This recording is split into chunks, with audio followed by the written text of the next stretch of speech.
Salam alaikum wa rahmatullahi wa barakatuh. Bonjour à tous et à toutes, j'espère que vous allez pour le mieux. Aujourd'hui, regardez, j'ai le sourire sur le visage parce qu'on va parler d'un sujet qui est extrêmement cher à tous les musulmans.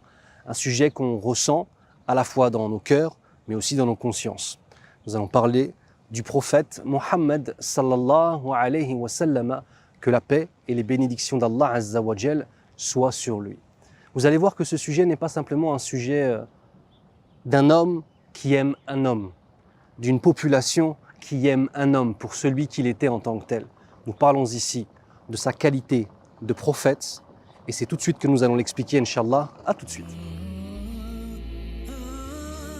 Comme je vous le disais précédemment, nous allons parler aujourd'hui d'un sujet qui pour nous musulmans est un sujet, comment dirais-je, on pourrait en parler des heures, on pourrait s'en souvenir pendant des heures sans jamais s'en lasser. C'est le prophète d'Allah, Mohammed sallallahu alayhi wa sallam. Alors, première des choses, on va faire la différence entre d'une part l'homme qu'il était et d'autre part son rôle de prophète. Parce que ces deux éléments ne sont pas les mêmes. L'homme qu'il était un homme d'une douceur exceptionnelle, un homme d'une intelligence et d'une pertinence sans égale. Il était un père de famille aimant, il était un mari aimant, il était un chef de l'État musulman avec une autorité qui alliait à la fois la fermeté et d'autre part la compréhension des situations des uns et des autres. Toujours accessible, toujours là à s'asseoir, à répondre aux questions des uns et des autres. La dimension humaine était très présente. Et il a aussi l'étiquette du prophète d'Allah Azza wa Jal, qui est celui qui est un récipient du message divin. Et nous, en tant que musulmans, nous ne vouons pas une vénération à la personne, mais à son rôle de prophète. Et par contre, la personne au niveau humain, on en est amoureux. Ça, c'est sûr et certain. Je vais vous citer une parole du prophète Mohammed sallallahu alayhi wa sallam qui, à mon sens, va résumer sa mission, puisque lui-même résume sa mission prophétique par cela.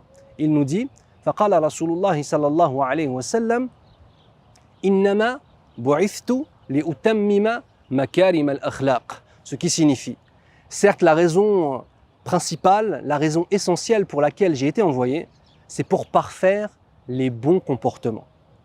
Et ici, dans ce que je viens de vous dire, nous avons de nouveau les deux dimensions. La dimension dogmatique, c'est-à-dire la dimension de la relation avec notre Seigneur. Le terme al-akhlaq, qui au singulier donne khuluq, d'accord, cela signifie le bon comportement, mais le bon comportement avec qui? Avec Allah. Ainsi, chaque fois que nous avons des textes qui nous parlent du bon comportement et qui nous parlent de la récompense du bon comportement et de l'entrée au paradis par ce bon comportement, il y a toujours cette dimension de « j'ai un bon comportement avec mon Seigneur ». Et le bon comportement du musulman avec son Seigneur, c'est celui de lui obéir et d'appliquer ce que notre Seigneur veut pour nous. Pourquoi? Parce qu'en tant que musulmans, nous partons d'un principe qui est simple. Allah est parfait, connaît tout ce qui est bon pour nous et connaît tout ce qui est mauvais pour nous. Prenons un exemple simple. L'interdiction de l'alcool en islam. Vous savez, et si parmi vous il y a des gens qui me regardent et qui ont dans leur famille des gens qui sont tombés dans l'alcoolisme, vous saurez exactement de quoi je parle. La majorité des femmes battues sont battues lorsque le mari est en état d'alcoolémie. La majorité des femmes qui peut-être seront trompées et tromperont peut-être leur mari et se retrouveront dans des situations très compliquées, c'est sous effet d'alcool. La majorité des accidents de voiture en France et dans le monde sont faits sous l'effet d'alcool. Le budget de la santé française pour tenter de répondre aux maladies causées par l'alcool en France est un budget qui est énorme. Ici, nous avons nos patients qui nous disent que boire de l'alcool, c'est agréable. Et bien évidemment, c'est agréable de boire de l'alcool, puisque cela provoque en nous tout un état spécifique. Mais pour aller plus loin, Allah Azza wa Jal, lui a une vision qui est bien évidemment parfaite et globale. Et il sait exactement ce qui est bien ou mauvais pour nous. Allah nous dit وَعَسَىٰ أَن تَكْرَهُوا شَيْئًا وَهُوَ خَيْرٌ لَكُمْ وَعَسَىٰ أَن تُحِبُّوا شَيْئًا وَهُوَ شَرٌّ لَكُمْ وَاللَّهُ يَعْلَمُ وَأَنْتُمْ لَا تَعْلَمُونَ. Et peut-être qu'il y a une chose que vous aimez alors qu'elle est mauvaise pour vous. Et une chose que vous allez détester alors qu'elle est bonne pour vous. Et Allah sait alors que vous ne savez pas. Vous voyez cette conception-là des choses? C'est la conception des musulmans. Lorsque j'ai confiance en mon Seigneur et que je l'aime et que je lui obéis, je suis en train d'avoir le bon comportement avec lui. Et ce n'est pas simplement le fait de rentrer au paradis par le fait de faire un sourire, même si on a un hadith du prophète sallallahu alayhi wa sallam qui nous dit dans le sens, tout sourire que tu donnes à ton frère est une aumône pour toi, masha'Allah. Mais on n'est pas en train de parler de ça ici. On parle d'être droit et d'avoir un bon comportement avec Allah, par le biais de réaliser ce que je vous ai expliqué dans la vidéo précédente, le tawhid, c'est-à-dire l'unicité absolue d'Allah.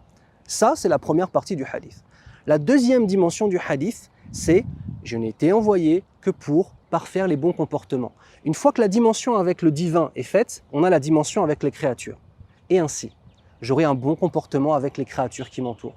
Un bon comportement avec ma mère, avec mon père, avec mes enfants, avec mon patron, avec mes employés, avec les passants, avec ceux qui partagent les mêmes convictions que moi, que ce soit de façon religieuse ou de façon politique, de façon dogmatique ou spirituelle ou philosophique ou que sais-je encore. Avoir en fait un tampon, un élément en fait entre toi et moi. Il n'y a pas que ma personne et mes passions, ma personne et mon vécu. Ta personne et tes passions et ta personne et ton vécu. Il y a entre nous deux un élément qui va s'appeler l'islam. Et ce ne sera pas un mur entre nous. Attention, ce sera un amplificateur de bien entre toi et moi. Parce que je saurai que je me dois de vouloir ton bien. Je saurai que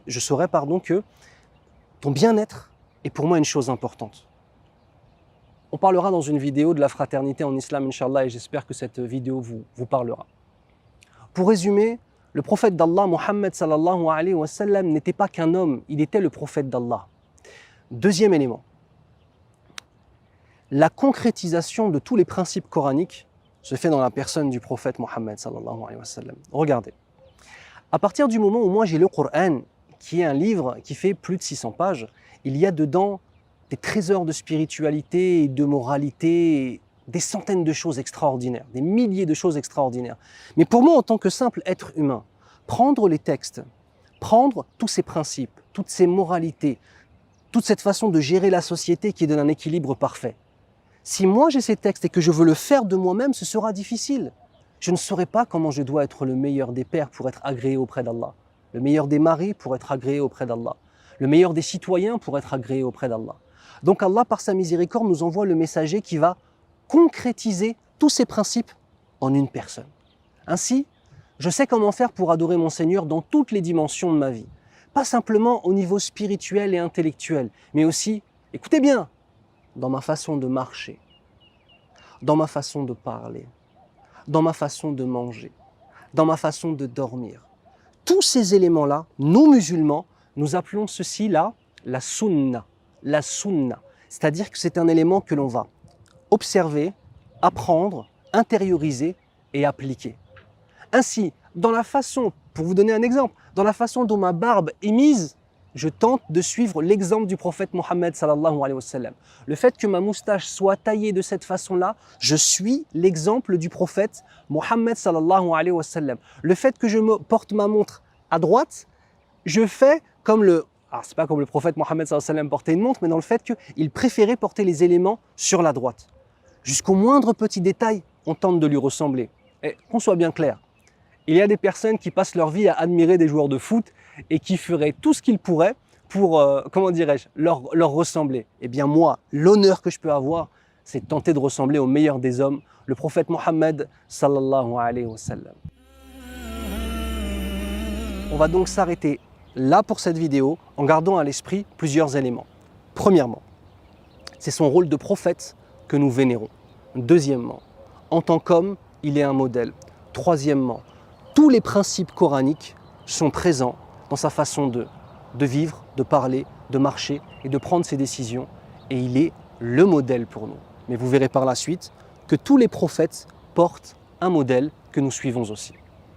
À très bientôt en espérant que ces vidéos vous sont utiles, Inch'Allah ta'ala. Wassalamu alaikum wa rahmatullah. Et à nos invités de confession non musulmane, à très bientôt, Inch'Allah.